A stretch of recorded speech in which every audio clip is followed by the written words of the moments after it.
able to get out from under Dak Fading Notion Thief by stringing together multiple dig through times, and then he loses to Vault Key. Right. He got the Notion Thief off the board. He had 11 counters on his Jace. He's about to ultimate. Yeah, he's about to ultimate. Wow. And it's just Vault Key with the one Snapcaster just ready to go. There you go. Grixis Thieves through the semis. Now, does that Mana Drain deck, that Grixis Thieves deck, have any better chance to beat Dredge than John Grudzina did? I don't believe so. Yeah, no, it seems like he's going to have the same problems Grudzina did. He should be a little bit better off. He's capable of attacking. You know, he can summon a Notion Thief. He can more tutors. Vamp tutor, demonic tutor. More tutors for the hate cards, sure. His hate cards, I mean, Engineered Plague, Nihil Spellbomb, Rakdos Charm. Just kill him if he puts too many tokens in play. Funny. Slaughter Games, Pithing Needle, Yixid Jailer, 3 Grafdigger's Cage. Actually, it sounds like he has a better setup sideboard. It does. To be perfectly honest. So, better off than John Grudzina was, and actually, but still probably getting crushed game 1 and then trying to win 2 sideboarded games. Right. But you are talking about, I mean, it's actually a great mix of sideboard cards so you can concentrate on tutoring for the right thing. Sure. But it looks like we are shuffling up.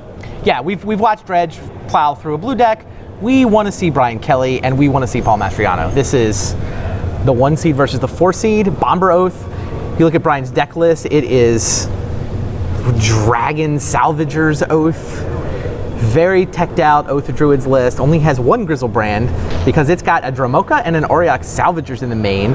And then it's got Magus of the Moat in the sideboard that you can potentially bring in as well. I feel like he's just been blindsiding people all weekend who don't quite understand what he's up to, maybe think they understand how to play against Oath. I mean, how much do you have to understand what he's up to? I mean, I think everyone is very comfortable with the idea of Forbidden Orchard, Oath, and once they Oath, you lose. Sure. However it comes about is kind of an afterthought. I guess. I mean, I don't know too But then you play these games where like the Oath doesn't happen and then suddenly Dromoka happens and you can't do anything on his turn. Suddenly Dromoka happens, suddenly you tap out for a turn because there's no Oath out, and Auriok Salvagers comes out. Yes, those things definitely the case. I don't think anyone has a plan for how to win after your opponent Oath of Druids a creature into play. Fair.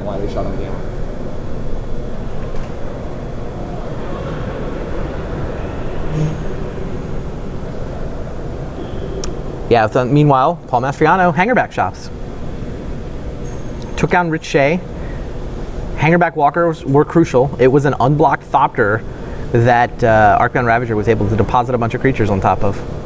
They got the win. Yep, and Mastriano with 4 Hangarback walkers versus Rich Shea's 3 Hangarback walkers. Good point. There's a Batterskull in play there too, which Paul has multiples of in his sideboard. I don't think. Well, Rich has the swords in the main. That's his equipment. Yeah.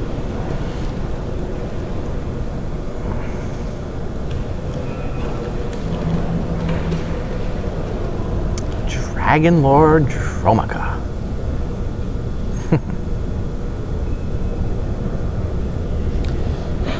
So Sullivan Brophy continues his march. True story. He's a favorite to make the final, at least. Yeah.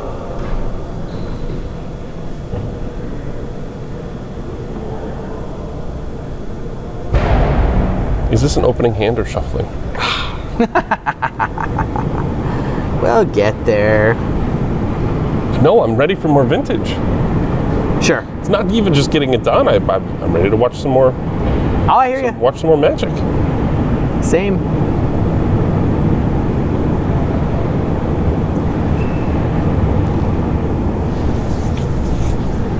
I mean, these two were not involved with the insanity of dueling deck fadens.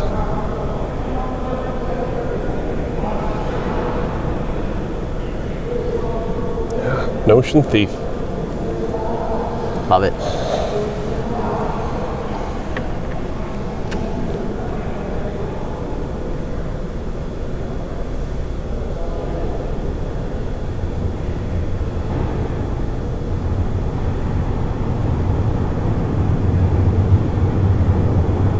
Here we go. Spot in the Vintage World Championship final match on the line. Quick glance at Paul's hand. Yeah, I think seed matters a lot here. I think going first twice against shops is a big deal. Sure. So you have to look at that hand and make the most of it.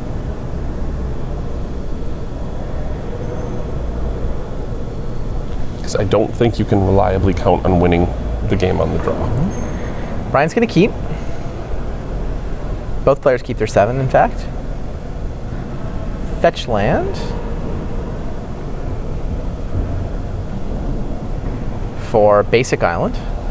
This matchup against these shops decks is the reason you see so many vintage decks that have, 1 basic land, 2 basic lands. Yes. I don't know how many Brian actually has in terms of basics. One island, yeah. The 1 basic, and then most people will have a 2nd basic in the sideboard. Brian does not have any basics in the board. Uses that island to brainstorm. The other thing Brian has a little different from most vintage blue decks is he only runs 3 copies of Force of Will.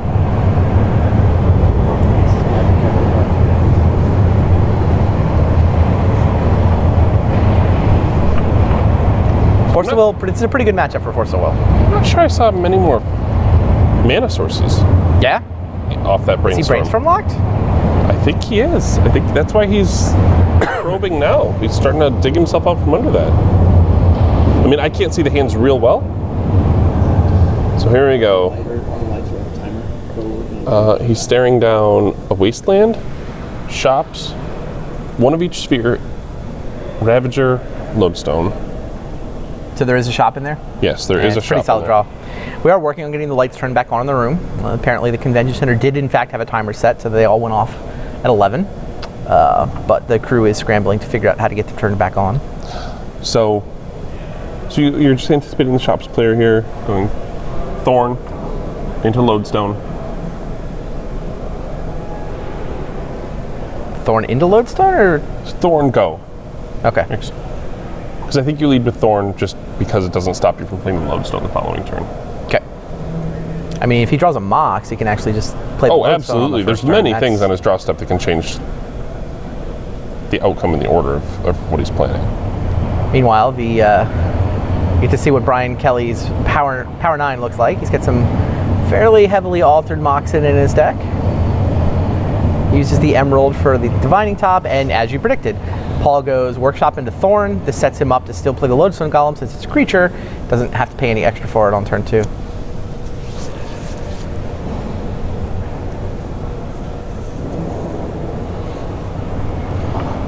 So certainly not getting any more basics. And now Mastriano will have the option next turn of Sphere and waste your land. But then he just depending on what his last draw step and this next draw step are, he starts to get bound up underneath his own Sphere effects. Mm-hmm. So I'm still anticipating Lodestone.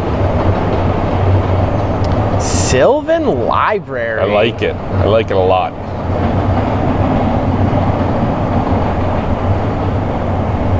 Is it the Black Lotus off the top? It was indeed the Black Lotus. I'd have to pay 1 for it. Yep. Seems worth it.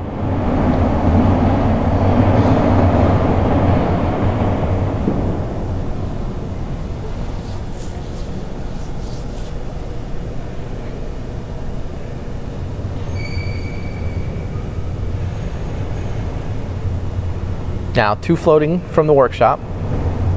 Lotus makes 5. He can Lodestone, but what else can he do? Or what other options does the Black Lotus open up? I see a Sphere in there. I mean, there's also the choice of like Wasteland Ravager Sphere.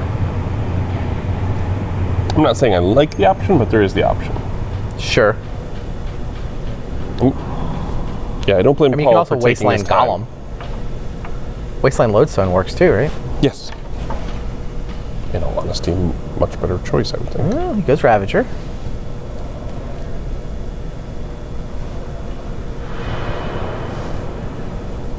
I mean, he knows he has free reign here. His opponent has no untapped mana, and there's a Thorn in play.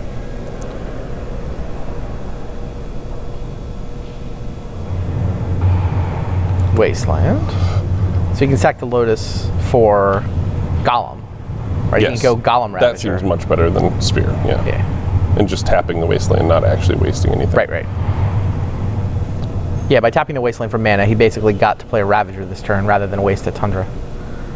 With Golem plus Thorn, that seems reasonable? I don't know. I mean, there's 3 mana on the other side, so wasting one of them when you've got the pay 2 extra set up, it's also tempting. I don't know, it really comes down, I guess, to does Ravager change the clock? Mm-hmm. Did you have any luck with the lights? Yeah, they're working on it. They're kicking on now. They said they might take 20 to 30 minutes to warm up on that. Sounds like we... I mean, you can see them back on. Yeah, they're back on. The crew has, in fact, figured out how to get the building to turn the lights back on, but they take some time to warm up, unfortunately. Convention center lights are a little different than the lights in your living room. I can't. Convention center lights should be back to full brightness in 20 minutes or so. Time for the finals. We want everyone's eyes to be able to adjust nice and slow. No surprises. Yeah.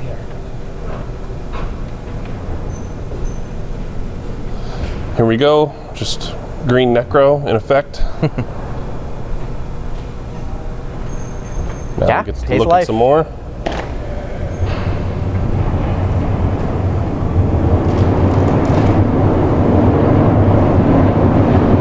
Library. Sylvan can eventually turn that on, right? Right. Hey, 8 more life, and we're there. I mean, you're looking at another Sphere effect and the Wasteland, attacking for 6. Mishra.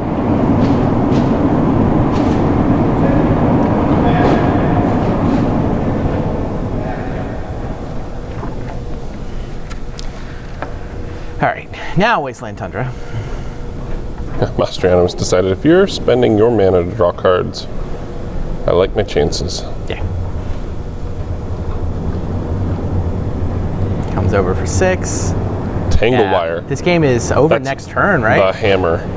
Yeah, that's the game. Brian Kelly can't do anything through Tanglewire. Paul Mastriano breaks serve, right? Wins a game on the draw. Right, wins a game on the draw.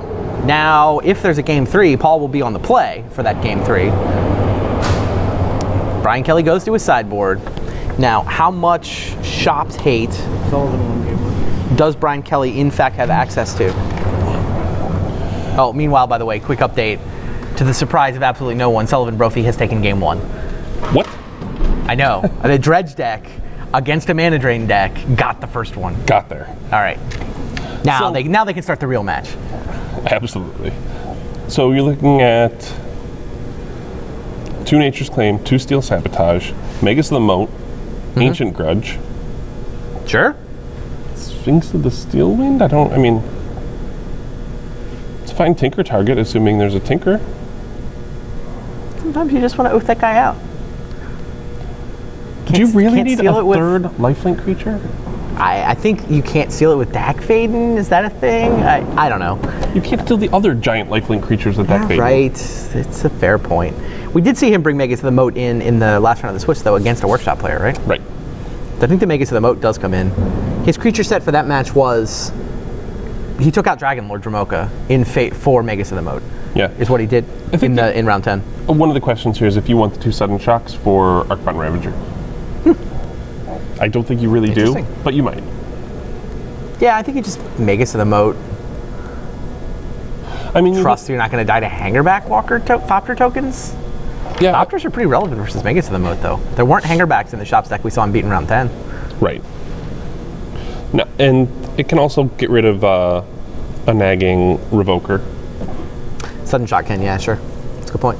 But the big battle is making sure you're keeping it to a point where it only takes a reasonable amount of mana to cast spells and not an absurd amount of mana. Oh, yeah. Yeah, So I mean, the important cards are actually 2 Steel Sabotage, 2 Nature's Claim, and an Ancient Grudge. I mean, I guess we can look at what comes out. Mental Misstep. It only has 2 of those. Has 2 Flusterstorms. Those come out. Oh, he's got an Ancient Grudge in the main deck. I was thinking the sideboard was a little bit late. He's an Ancient Grudge and an Engineered Explosives in the main deck. Yeah, his main deck has a couple. I was thinking the sideboard looked a little light in terms of Shops hate, but it's because multiple are in the main deck already. So 4 terrible cards: the Missteps and the Flusterstorms. 2 Claim, 2 Sabotage. Oh, and there's another Ancient Grudge, so more's coming out than just that. I mean, are you really concentrating on the Pyrite Spellbombs and the RX Salvagers? He still had it in round 10. I don't know, maybe do you really trim. want 2? Right, do you want 2 divining tops? Maybe not. Divining top on the play seems like a very good thing just to get down and keep hitting your land drops. Now, this deck has a lot more of a clock than, say, like Terra Nova, where you're just making sure you hit every possible land drop. Right. But it's not a great Jace matchup. It's a great deck Vaden matchup, so 2 of those is nice. Yeah, I mean, he's got 5 anti-artifact cards. Repeal? They come in. Yeah, maybe we get the repeal. I mean, obviously the artifact cards are better than repeal. right, and it seems so expensive to get anything worthwhile off the board. Yep. I mean, it's 4 mana to bounce a sphere. Through a sphere. Yeah. At least 4 mana.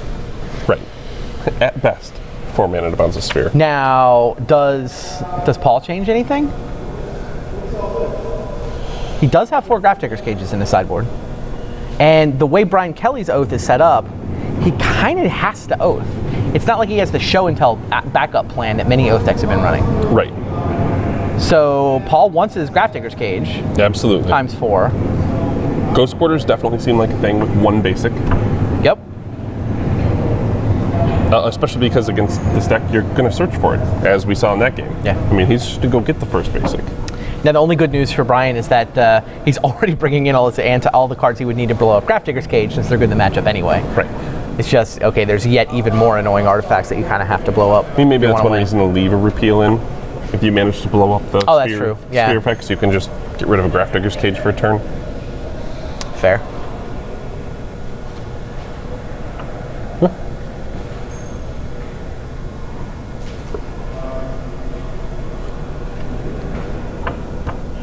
Yeah. And of course, on the other side, Sullivan Brophy, inching towards back-to-back. The little dredge deck that could. Yeah, indeed. Damn, running back, winning this and the And the stacks.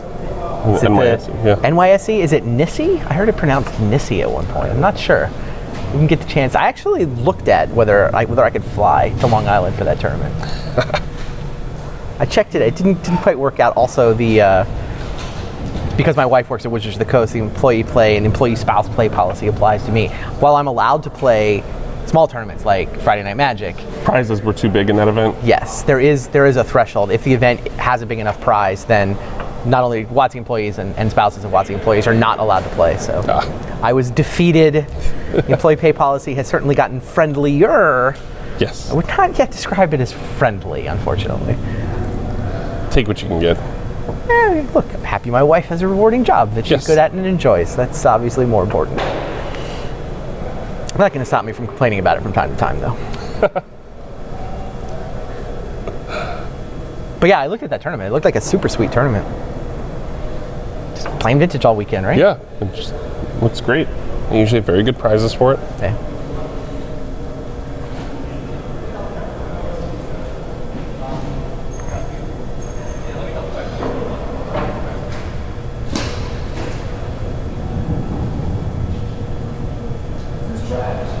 Have we shown off the prize for this tournament? That Mox Emerald, so the prize for this tournament is Mox Emerald original art that Wizard had commissioned specifically for this tournament. Right. Those paintings are gorgeous. This Mox Emerald in particular, I think it looks great. Yeah, I think it looks incredible. I mean, I certainly tweeted a picture of it. You can find it on my Twitter. Maybe we can get somebody to bring it in and show it off on camera again if we get a chance. It is gorgeous. Yeah. I mean, certainly fits the flavor. I mean, Right. The bear pelts around the yeah, the a bear green pelt jewel. and a carved animal skull on the altar. Yeah, they're certainly narrowing in on the essence of some of those pictures. Agreed. Yeah, I really those paintings are quite valuable. It is considered a very valuable prize to win. And there's even an oversized version of the card that's been produced so that Yes. the winner can hang on to that one even if they decide they want to part with the original.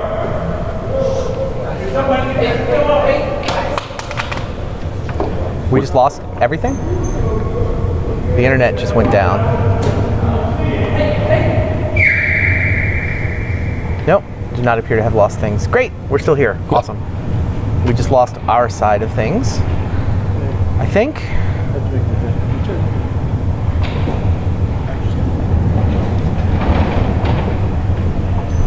Yeah, it looks like we're still alive. Okay, great. Yeah, I'm not sure what just happened in the hall. There's kind of a scramble in our Our monitor went out, but everything still seems fine.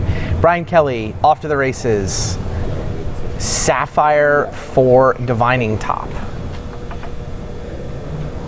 And a library. Can you have Paul push the table towards Brian? Workshop for Paul Mastriano. And a Pearl.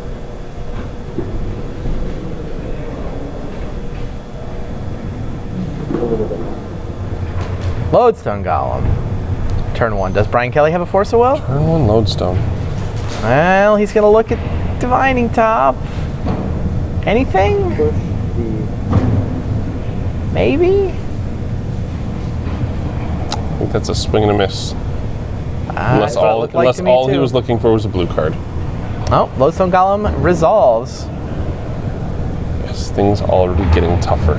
Yeah, I feel like Brian needs to play an Oath right now, or at least destroy the Lodestone Golem. If he can't do either of those things, he's in trouble. I think there might be a good chance he's in trouble. Yeah. Cracks a fetch land. There's Drop green it. mana. Oath is a possibility.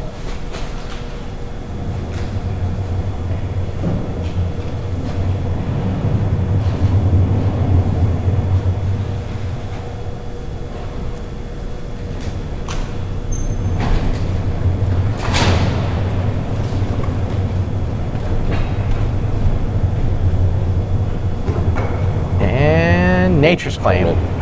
So paying an extra for the Lodestone Golem's effect and destroying the Lodestone Golem. All right, play on. Fair enough. Yeah, canceled out the first turn play.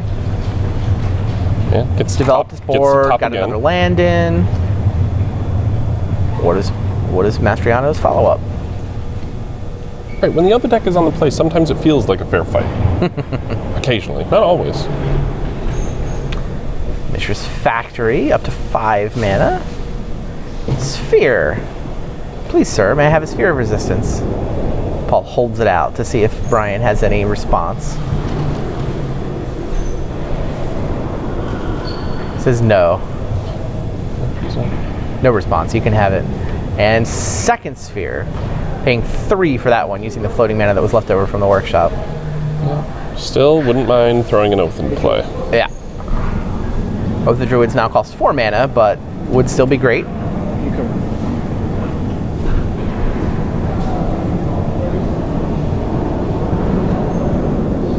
A lot of this matchup does come down to, can the Oath player resolve the card Oath of Druids? I mean, the spheres certainly slow down the other side. Mm-hmm. I mean, you may see him just go workshop and start copying his spheres The camera goes... and hope to just kill him with workshops underneath the spheres. With Mishra's Factory? Or yeah, sorry, Yeah. with Mishra's Factories. Camera, the table... I mean, it seems like a fine idea, especially against a deck with Oath of Druids. Yeah. Yeah. Well, here's Ancient Tomb. What's this? 6. 6 mana? Which kind of maybe means 4 because of the sphere. Right. Yeah, Phyrexian Yeah. Metamorph. Leaving a mana floating to activate the Mishras. You just make a copy of Sphere here, right? Yep.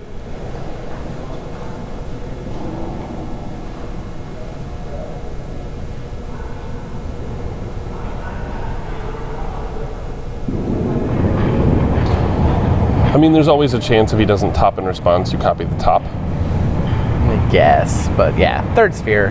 Oh no, It's I Paul's definitely plan. think it should be third sphere. Yeah. But, And he does use the floating mana to attack the Mishra's Factory, so attack for 2.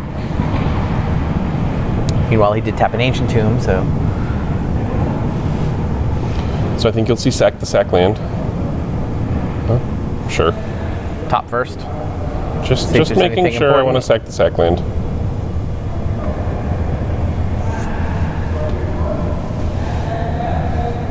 Yes. I mean, we already figured 2 out of the 3 were not great cards.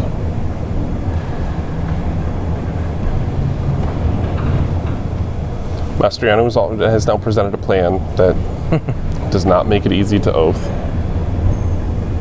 You still need the Forbidden Orchard.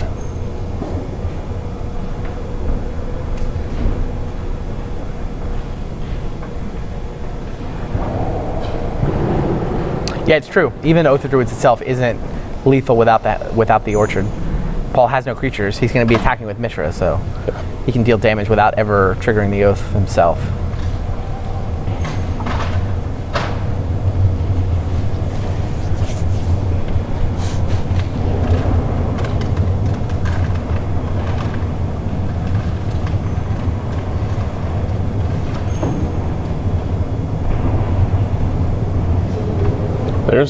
There's the Orchard, and here's an Oath. Wow.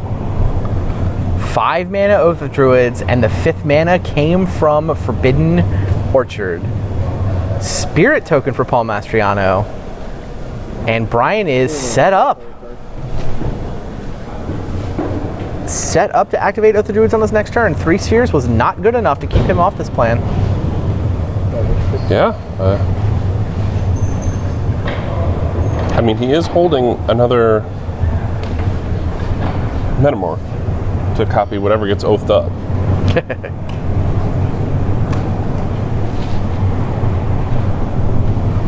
Is that a Wasteland that he drew? Oh. Mishra's Factory. I think he had the Mishra's last I think turn. he drew Lodestone Golem. Oh, okay. It's like if he can destroy the Orchard, he can keep Oath under control. 3, 4, 5, 6, 7. What's he counting for? Maybe he's just looking at Lodestone. Oh, that was locked in. Lodestone does indeed cost 7. Well, that's his plan.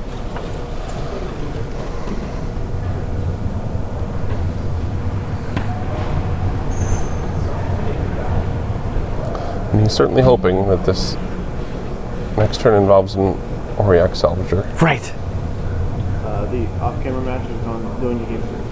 Wow. Off-camera match. Going to game 3. Yep. Just like the quarterfinals. Sullivan Brophy wins the first game, but his opponent gets to play first with a bunch of hate in his deck and takes game 2. Robert Green now needs to break serve if he wants that seat in the finals.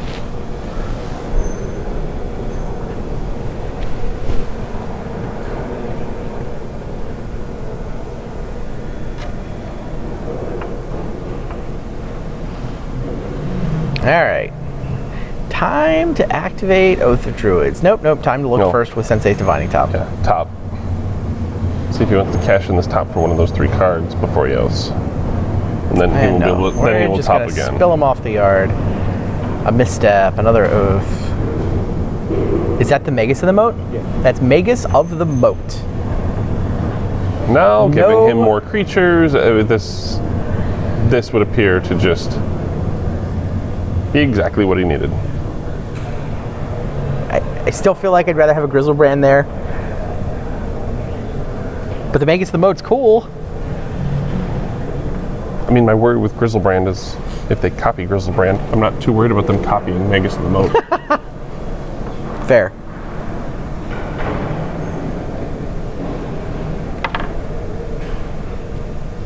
What could he be casting? Oh, An Emerald for 3 mana. fair. You got me. It's even an artifact. Golem's fine with it. Still costs 3.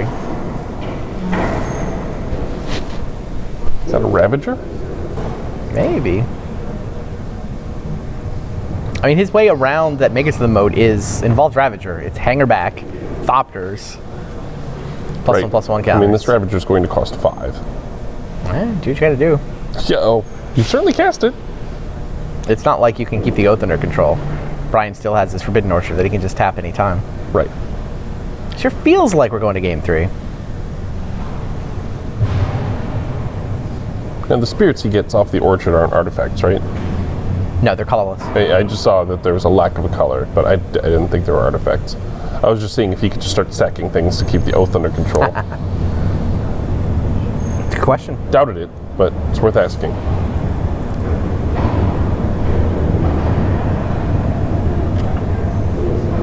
He's like, oh, well, you put an extra creature out. I'll have to give you a spirit.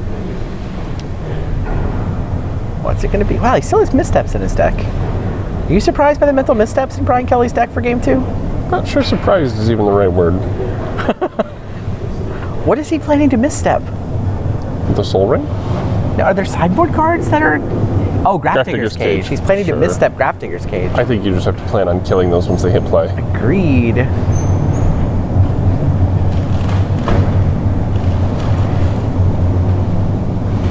Sphinx of the Steel Wind did come in. Sphinx of the Steel Wind was just oathed into play. You're right. He needed more large lifelink flyers. Good feeling about that his opponent will have a Sphinx of the Steel Wind shortly.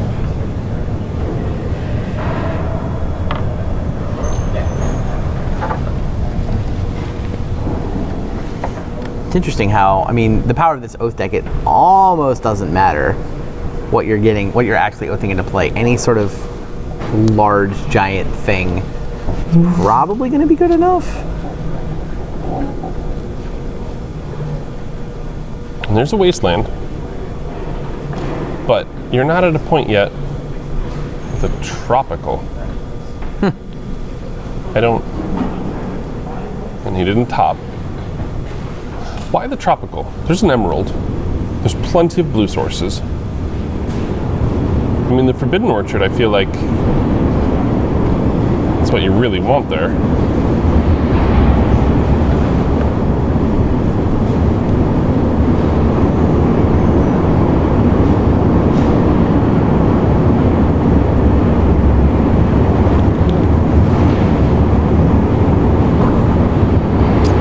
One, two, three, four, five. 5 mana. Give you a token. Flashback Ancient Grudge. And wants to kill the Ravager before the Metamorph comes into play? Absolutely.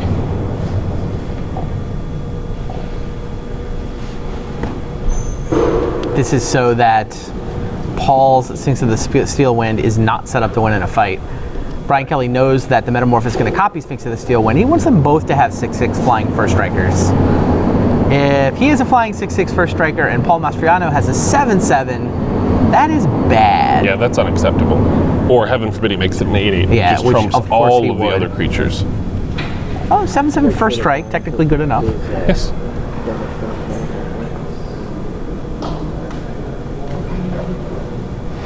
I mean, there is always the option of, yeah, never mind. Caught myself. Yes, Sphinx of the Steel Wind is protection from red. There is not that option.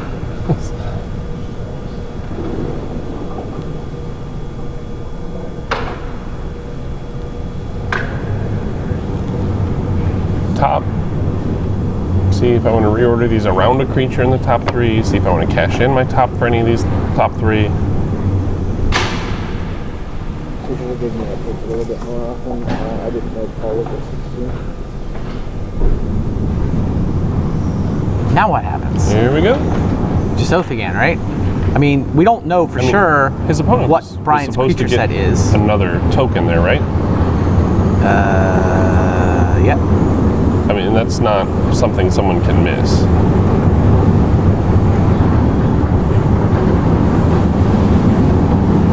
Dig through time. So, we've seen Brian do this before. He's definitely aware of the small possibility that when he's oathing for the last creature in his deck, it could just be on the bottom and he could accidentally deck himself. So he likes to cast Dig Through Time, make sure that he's put 5 cards on the bottom, which he knows are not, in fact, the last creature in his deck, or at least 4, right? Delve for 10 and 2 blue. Yeah, you can use Delve to pay for the spheres, pay for the Lodestone Golem. Pay the extra that way. And now if he sees the creature, he can put 4 cards below it. If he doesn't see the creature, he'll know there's at least 5 cards below it. Oh, Mastriano tells him, there's only 9 here. Yeah, one more. Sure.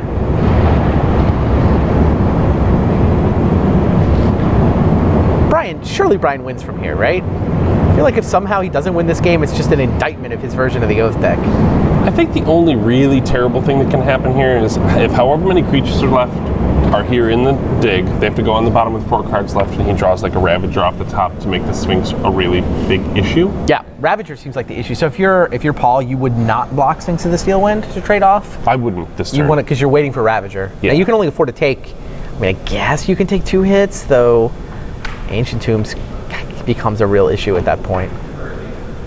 There's a lot of real issues here. I mean, yeah. You're drawing the thin line. I mean, at some point, you can trade off the Sphinxes. You even get lifelink by blocking with your Sphinx. Right. But what you really want is a Ravager that can have your Sphinx win in a fight rather than just trade. Yeah, that's just it. I mean, it has vigilance. Once you just have a Ravager in play, they can't block, they can't attack. All right, well, Brian has resolved his dig through time. He put 5 cards on the bottom of his library. Now he's going to Oath. There's a walk. What's left? Is it the Grizzlebrand? Sabotage.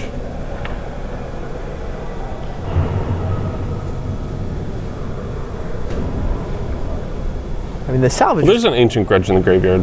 That helps. A bit. Nope, the Salvager. Auriok Salvagers. Okay, still has the Salvagers combo. Although those spheres basically break up the combo. You can't get the infinite mana off the Black Lotus. No, it's not that hard to bring back Engineered Explosives? Engineered Explosives. Got it. And cast it for 0 and just spend blue and white to get through the spheres. That's a good point. Or So Salvagers can eventually clear a way for the combo. Right.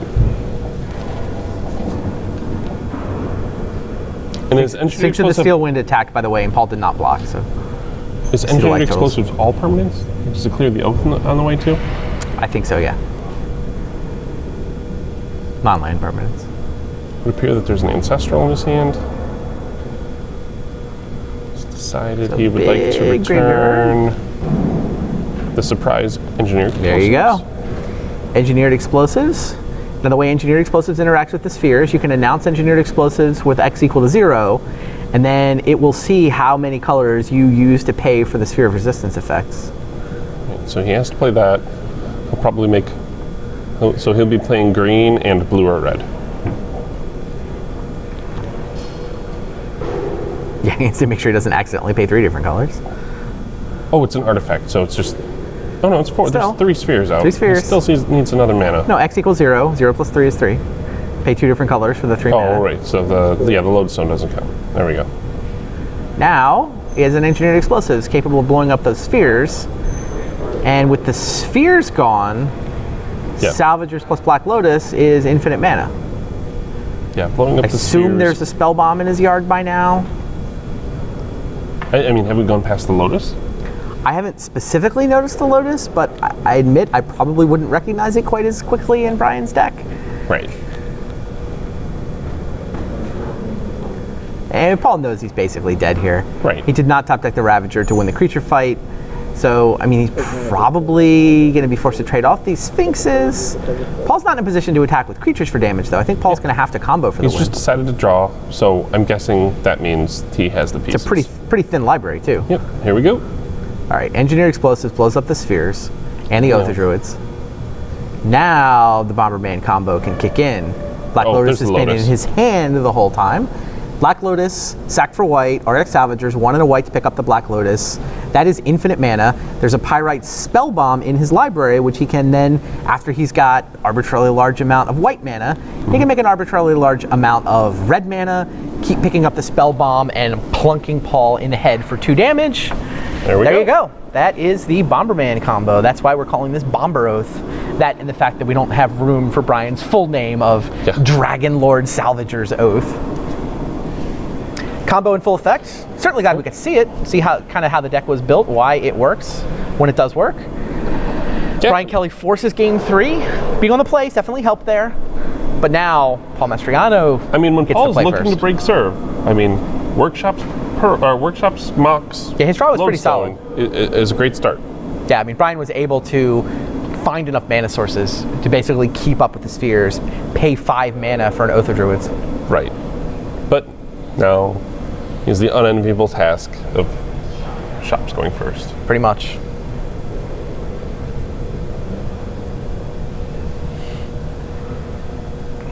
Of course, the controversial opinions about the state of Brian Kelly's power. Look, I think it's great. I mean, everybody here is so passionate. However you want to engage with the format, feel free. I agree. Just because I haven't done it to any of my power cards, doesn't mean it's bad for someone else to do it.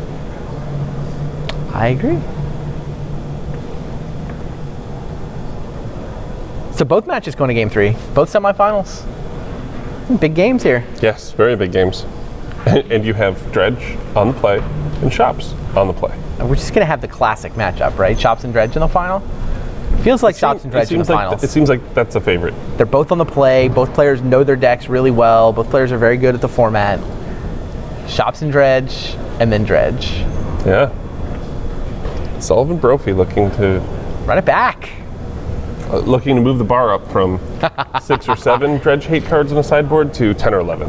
Yeah, he wants to make sure we don't need help remembering his name next time. Yeah. I recognized it, didn't quite pick it up right away that he was the guy that won the Stacks Exchange. Oh, I hear applause. Who, I'm going to guess that's a result between Grixis Thieves and Dredge. I mean, I have to believe due to the small smattering of applause, it could possibly be Dredge. Funny. Robert Green. Robert Green. Wow. Would love to hear what happened in that. Grixis Thieves wins both sideboarded games. Sullivan Brophy's run is over. Wow. He's not going to win this tournament. Still an incredible run. Still for sure. Just a marquee vintage player at this point. Yeah, so Robert Green's sideboard had 1 Nihil Spellbomb, 1 Yixla Jailer, 3 Grafdigger's Cage. Not that much, and a Pithing Needle. I mean, Rakdos Trem, will that hit a graveyard? Is that one of the modes? I think so. I think so. I was just joking. Okay. Yeah, you can't 3, let them get a bunch of 4, tokens 5, and try and kill them, 6. but Yeah, I believe it hits a graveyard. 7 cards, about normal. You know, he's got the normal 7 cards, and you know he's got a good deck. It's nice because there is a good mix of them, and he can tutor for them. True. So it is tough if you True. hit the Pithing Needle and the Jailer and the Cage, and you're holding a Rakdos Charm or have a Nihil Spellbomb on the table. I mean, there's a lot of angles to fight on. Robert Green, not how I expected that one to go. Miko Koro. 3 mana drains and a Miko Koro. Love to see those cards 61 win. cards. God, the Ocean Thief is such a sweet card. That's great. Love it. We get to see more Notion Thief in the finals. But who will he be playing against? I don't know anyone in the room ready to bet against Shops on the play. Fair. I mean, don't get me wrong, as we've seen Brian Kelly run in the past, first turn Sphere sometimes still just loses them the game. Yep. We have seen Orchard, Tap It, Lotus, Oath go.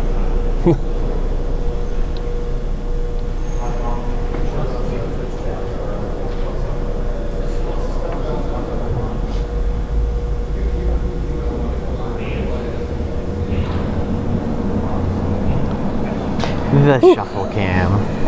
1 game left in the semifinals. And then on to the finals.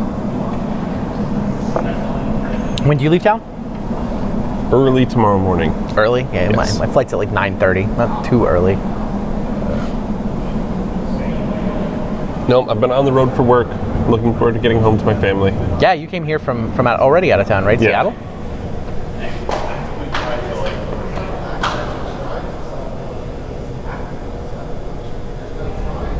Yeah, I'm glad Worlds is kind of a hometown show for me. So I will be covering Worlds at PAX, but sleeping in my own bed for at least a couple of days.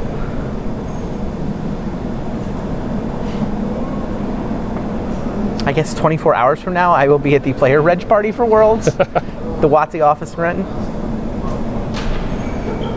At first glance, that did not look like a great draw for Shops. Looked like a strip mine and a crypt for mana sources, but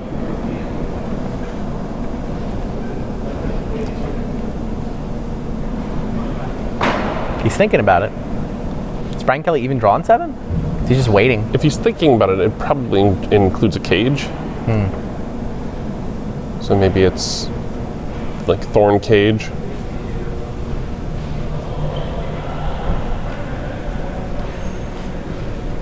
Brian Kelly's turn to contemplate.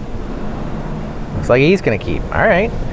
Turn 1, Strip Mine, Grafdigger's Cage. There's the misstep. Hey. Brian Kelly left in Mental Misstep after sideboarding against Shops. Normally one of the first cards you cut, but he's seen the deck list. I mean, Right. he knew Grafdigger's Cage was coming in, so Mental Misstep. I mean, it seems kind of tough here that it wasn't play my mana, play a Thorn, drop a Cage. Because Yes. there were missteps in the graveyard last game. Yes. Well, I mean, he only has the 3 mana, right? If he'd played the Thorn, he wouldn't have been able to play the Cage after. Oh, this excuse me. I always mix up all the pieces with Lodestone and Thorn and Sphere. And yes, yeah, both the Sphere and the Thorn prevent you from playing Cage there. And wouldn't have mattered because that one's getting countered also. Had one of his 3 Force of Wills, uses it on the Thorn. One of his 3 Force of Wills. You know what?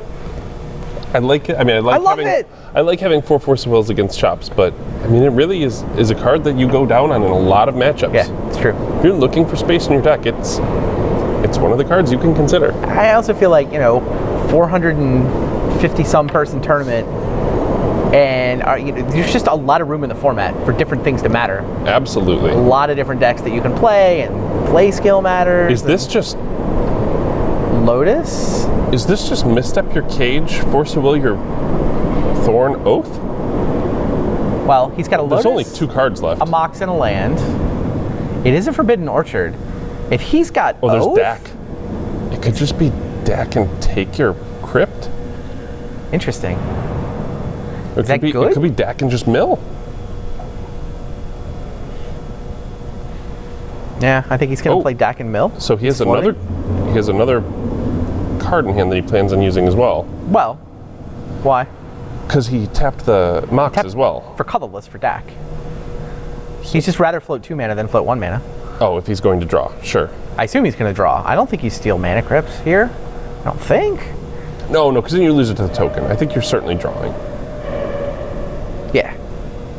Yeah, you get attacked if you steal Mana Crypt. So, draw 2, see what we find.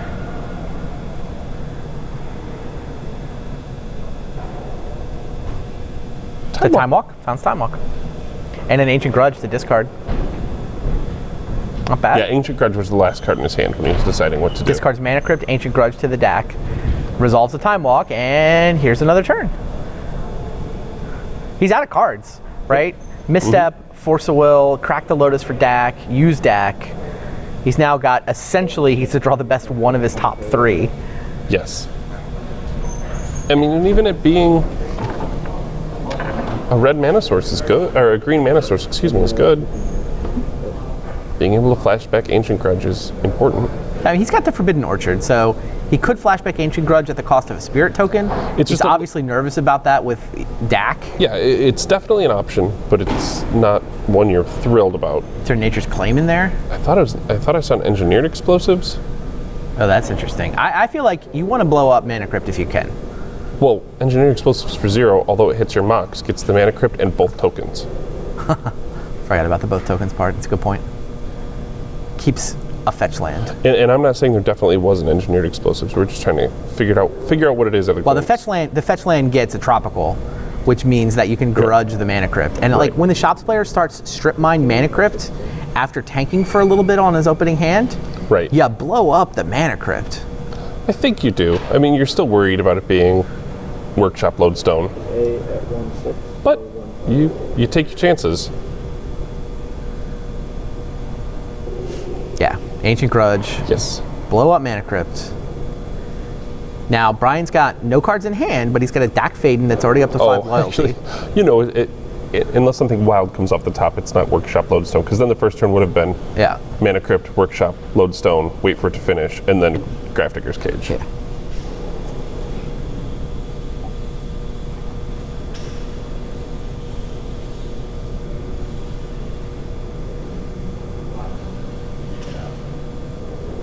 The quick snap draw from Paul Mastriano of a man who's looking for something.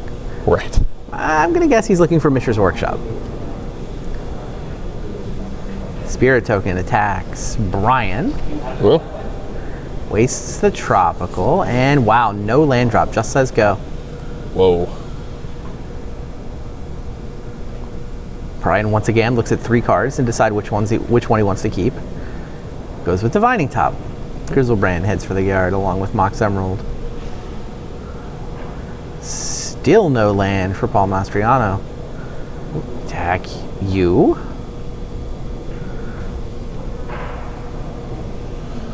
And Dak on 6 loyalty. Paul on no lands. Yeah. Paul's only permanent is the one you gave him.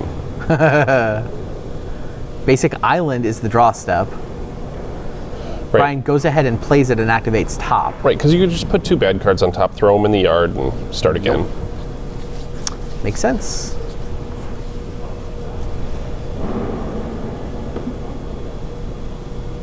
Oh. Or you could find so many good cards that you don't want to DAC. It's a little surprising. Wow. Because the loyalty token, the loyalty is worth it. It's certainly not what you want to see when you're on Paul's side. Fair. I mean, that's worse than when the preordain goes top. Yes, it is. That was top, Yes. essentially.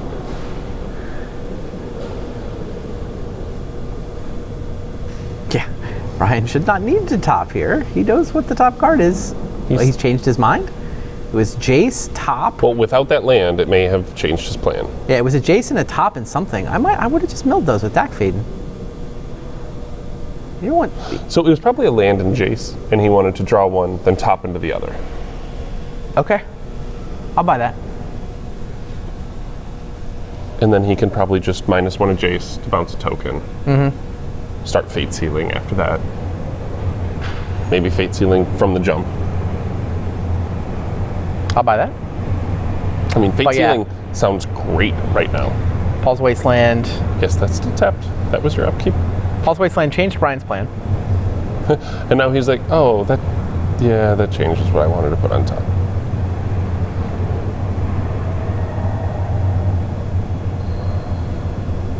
Huh. I feel like top and deck should be working great together right now. They should be, but he skipped a turn. He just topped, drew a card, and then topped again.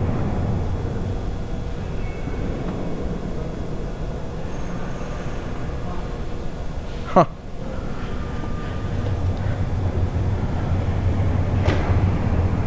I think I caught a glimpse of a Soul Ring in there, which seems like one of the best cards. He once again ignores Dak. Just has not activated Dak on either of the last 2 turns. I mean, he might be back to Soul Ring, tap my top, get a land, Jace. There's the Soul Ring. There's activate top. He spent a lot of mana reorganizing those top cards of his library the last couple turns.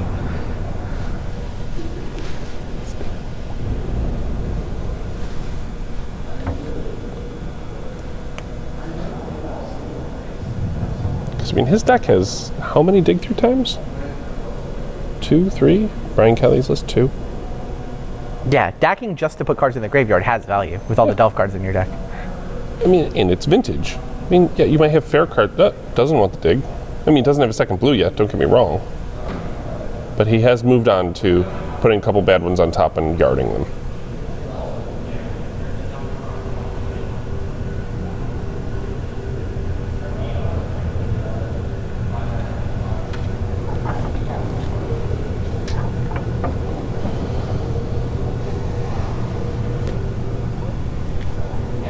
Now it's Jace time. There we go.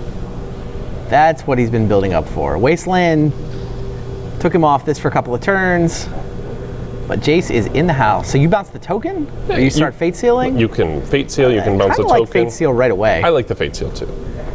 Like Paul's clearly got a handful of stuff. He's got most of the cards from his opening hand, in fact. Yeah, you're just trying to keep him off mana sources. Keep him off mana sources. Jet was okay. He let him have Mox Jet. Now it feels like a Planeswalker gets attacked for 3.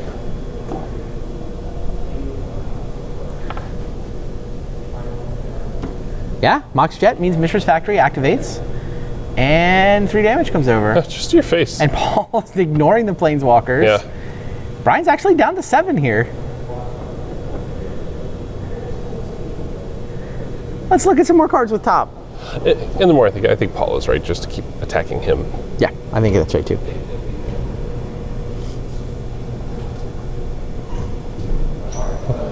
Let's hope he keeps spending 2 or 3 mana a turn using top.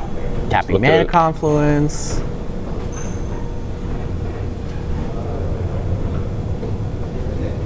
Yeah, I think. Get rid of the token. There we go. Enough attacking with that token. And yeah, this is part of the reason he let him have the Mox Jet, is he could just steal it with the DAC. But now Paul gets an unfettered draw step. for another Mishra's Factory. All right. Probably hit you for 2, right? Put you to 5.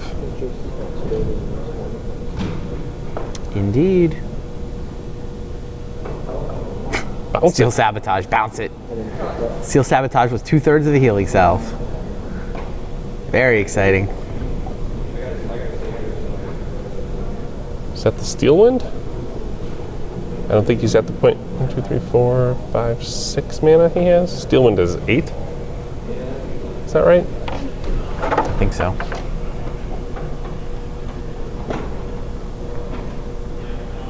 Five WUB.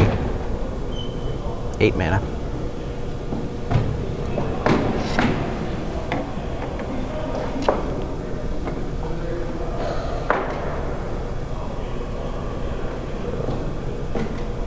There's another deck.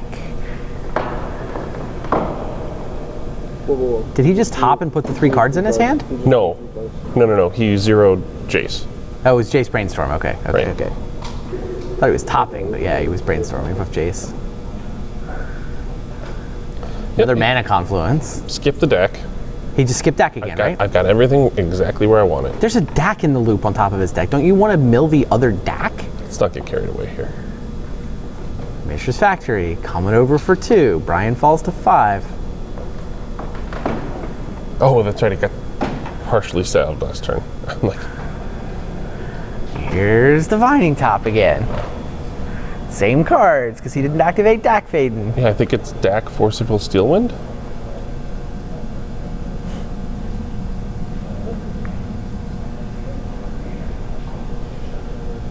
One card in Brian's hand, right? I mean, he may have set up with the top where there was a Force of Will on top of the library on purpose that he could top into, and that's why he didn't want to mess with DAC. Nope, now he mills the Force of Will. And the DAC. Okay, and Force of Will in his hand, yeah. It was Force DAC, so... So I think he left the deck on top so he could just put it in his hand for the Force Will if he needed to.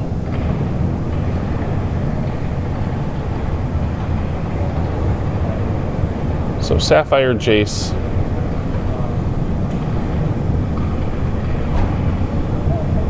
Something else.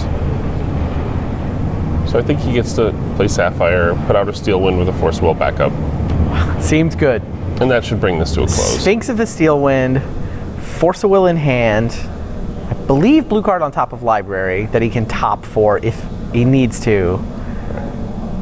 Threatening to kill Paul Mastriano, also gaining a bunch of life. Is it the Academy?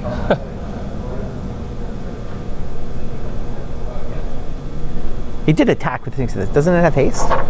I'm thinking of the other guy. Sorry. Like Vigilance, First Strike, Pro Red, Pro Black. Yeah. No, or not Pro Green. Flying, First Strike, Vigilance, Lifelink, Protection from red and from green. Next turn, he gets to gain life and get out of this scary I'm at 3 stage. Grafdigger's Cage, sure. And I think his opponent's just getting some artifacts in play for the Academy. Mm-hmm. Yeah. I mean, there's no attacking with Mishra's this turn anyways. His opponent has 2 mana available to him. Probably a fine time to try for a Ravager of some sort. And just hope for a copy artifact off the top. Yeah, Phyrexian Metamorph for the Sphinx. I mean, Jace crushes that plan, but it doesn't even work. Well, I don't know that there's anything that works. Yeah, I mean, Brian Kelly has maneuvered this game into a really favorable position. He looks pretty good for a spot in the finals.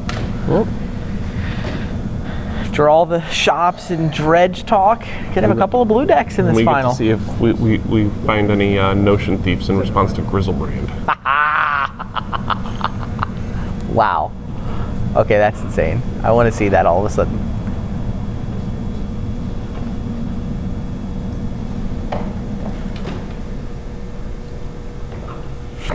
Sphere. I mean, it makes your opponent's life a little bit tougher. I mean, he just cast an 8 casting cost creature last turn. Yep. Yeah, Paul never really got going this game. No. It sounded like, a kind of sketchy keep, and his opponent was able to blow up the mana crypt right away. So Paul was just pinched on mana from the get-go. I mean, his opponent's opener was Misstep Your Cage. Misstep Your Cage. Force of Will Your Thorn. Untap. DAC. Time Walk. Go. Oh, and Dak Time Walk, blow up your Mana Crypt. He just stole the cage to take away Tolarian Academy mana. Effectively stole a Mox Sapphire, I guess. Seems fine, yeah.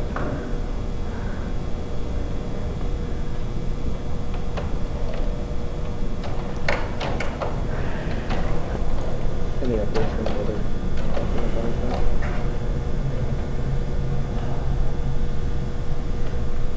Robert Green sitting in the finals, waiting for the winner of this.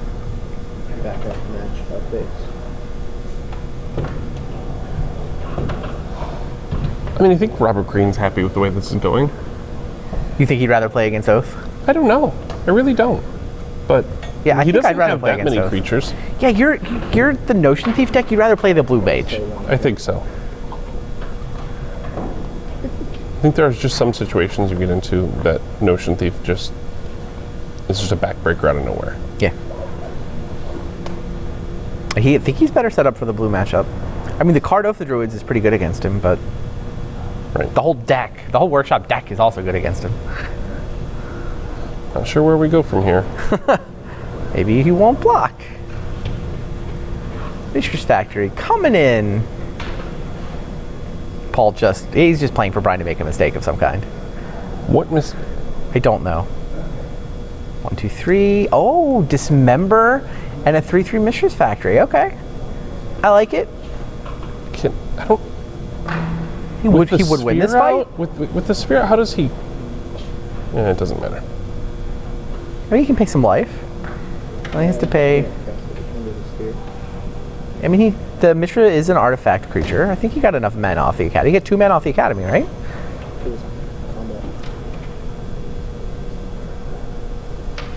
I mean, it doesn't matter. Brian has the Ancient Grudge. Yeah. It's like, sorry, that was illegal. Did he not have the... That doesn't go my way. My guy just dies. You lifelink. Oh, got it. He only had 1 mana left over. I was thinking the Academy... Just made 1. He just did it the wrong way. If he taps Mishra to activate Mishra, then he hits 2 mana off the Tolarian Academy, which is enough to cast the Dismember. Right, but like, I mean, when is there a window you can do that without clearing mana before the blockers are declared? You tap Mishra's Factory to activate Mishra, then attack with Mishra. Then after the block, tap Tolarian Academy for 2 mana, pay 4 life and 2 mana for Dismember to turn the Sphinx into a 1/1. Now, he still gets blown out by the Ancient Grudge. Right. But if he just tapped his lands backwards, or it would have worked. Right. It was a good line. I mean, it wasn't going to work given the handful of gas that Brian has accumulated thanks to Dak since turn 1 and Jace for quite a while now.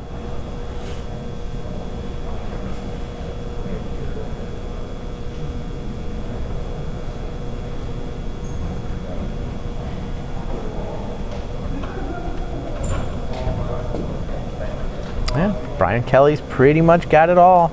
Now he's back into Fate Seal mode. Seals the Sphere. Sure. Tolarian Academy down to 0 mana now. It's tough.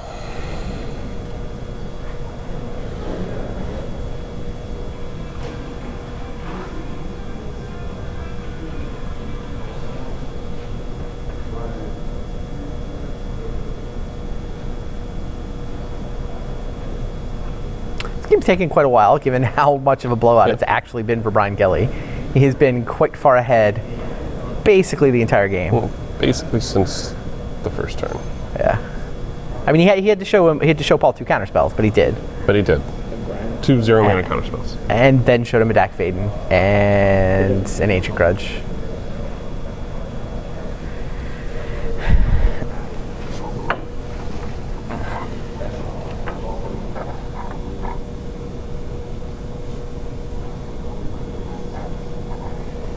Oh, in the other turn, like if you tap Mishra to activate Mishra, is it? Your Mishra's only a 2/2, but Sphinx of the Field Wind after Dismember goes down to 1/1. Okay, yeah.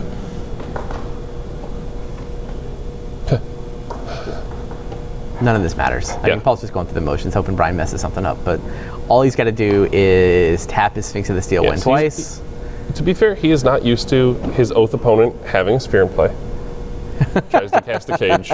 It's reminded that's not quite legal. No, Cage costs 2.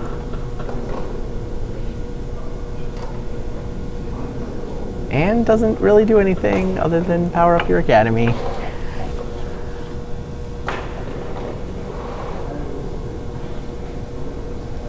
Greatest thief in the multiverse. Both sides of the finals. It's the Dak showdown, isn't it? Dak and Jace. Both decks in the finals have Dak Faden and Jace the Mind Sculptor. And let's finish this off with the old Spellbomb. Hard cast Pyrite Spellbomb for the win. Comboed off. Pyrite Spellbomb. There you go. There's the handshake. And Brian Kelly through to the finals. Crowd likes it. Yeah. He has been the crowd favorite for this entire top 8. I mean, he came in as the 1 seed. Came in as a fun deck, something a lot of us haven't seen before. Yeah. Wow.